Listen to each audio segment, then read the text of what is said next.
How are you? My name is Shaban. I hope you're having a good week so far. Please excuse the bare nakedness of this room. I have just moved house. That is not important, but I felt the need to clarify. Let's reflect on some of the international results, have we? I'm missing the WSL. I feel that it's such an exciting way to go back in from an international break in terms of how the table is sitting, because it really is in the hands of Chelsea at the moment, with Arsenal just hot on their heels. It keeps things really interesting. We have to talk about Republic of Ireland against Sweden.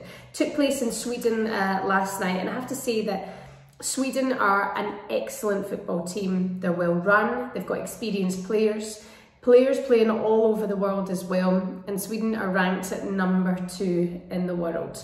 So for Republic of Ireland to travel to Sweden last night, a packed out stadium with all of their fans and very little travelling fans for them, to come away with a 1-1 draw is absolutely exceptional from the Republic of Ireland. I'm very close to some of the players as well. My sister, of course, plays for the Republic of Ireland, and her partner, my sister-in-law Katie McCabe, is the captain of the team as well, who got player of the match last night. If you know Katie from the WSL playing at Arsenal, she's fond of a screamer, of a left-footed goal, and that is what happened for her last night at 43 minutes. You know, for them to lead going into the break was absolutely brilliant. I'm so proud of the girls. And this is like a must win. You know, they have to go on, they have to qualify for the World Cup in 2023, because it's the last chance for some of the players in that squad to make it to a major tournament. They should be at the Euros, you know, they really should, but they're not. I mean, they missed that chance in beating Ukraine. And now all focus goes on to the World Cup. Let's talk about Vera Pauw, their manager, who strikes me as I probably shouldn't say this out loud, but she's so cute. I think she's just lovely. I want to like give her a cuddle.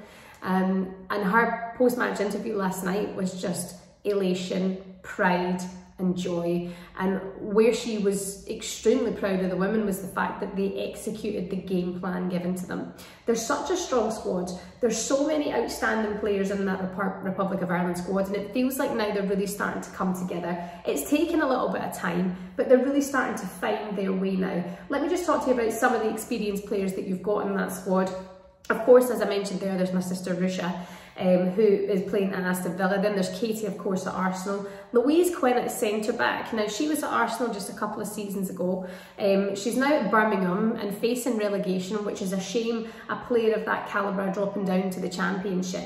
But, a wonderful player. She's a unit. If you ever see Louise Quinn in real life, or even if you're watching the telly, you think she's a big girl, she is a big girl. Really on it.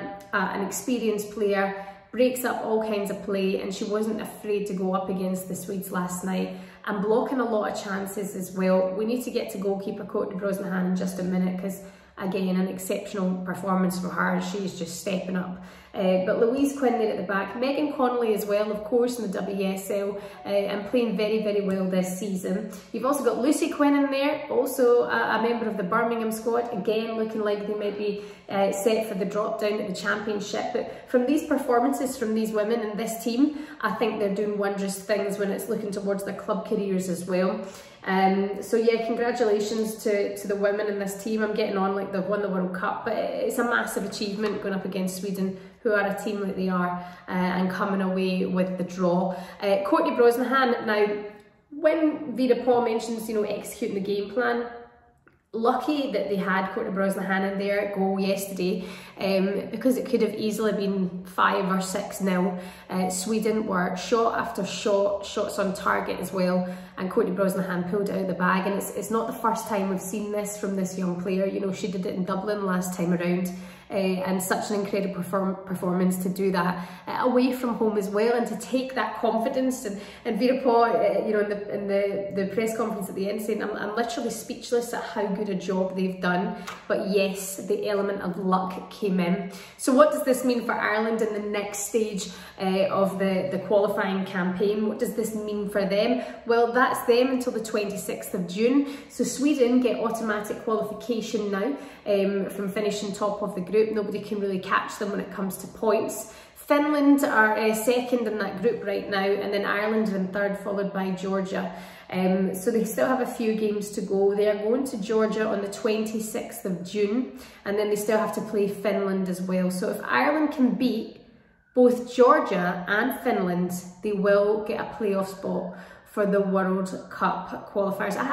I just can't imagine how it's going to happen, how it's going to be easy for them. What I will say is there's still that element of time with players coming in, and how they have now seemed to find their groove makes me trust in the Republic of Ireland that little bit more. But, you know, only when it came to the Euros to qualify for there, they gave away such opportunity. You know, they should have been there, they should have been at the Euros, but they didn't execute. So now we're starting to see that kind of build of play and how they're able to, you know, pass wide and moving up the pitch. They're pressing well as well. I do think that the Republic of Ireland have the potential to beat Georgia. Absolutely, they have the potential to do that, and to level it up against Finland as well, and to make that playoff spot. And goodness knows what will happen then. World Cup 2023 is in Australia and New Zealand, so what an opportunity for these players to go there and to take, you know, to take the fans with them, to take their families with them, and to take Vera Pauw with them as well, because there were question marks over the job that she'd been doing, especially with missing the qualification for the Euros as well. But last night's performance was outstanding. Very, very proud. A proud sister, proud half Irish woman as well. I'm just so pleased that they managed to take that point, because even, you know, when you look at Sweden as they outfit the team that they are, and the players that they've got in the WSL and playing around the world as well, it would have been respectable for Ireland to lose that game, but they didn't. You know, they went ahead early at the break, and Sweden got the equaliser with 10 minutes to go. But it felt like they'd won it. It felt like the women had really pulled together. And looking at the social media pour out as well after the game and during the game, it seems like the Republic of Ireland fans and people of the Republic of Ireland really see something special with their women's team right now, and perhaps that's something they're not getting with the men's team. Well, and it's been that way for quite some time, but we don't have to go down that road.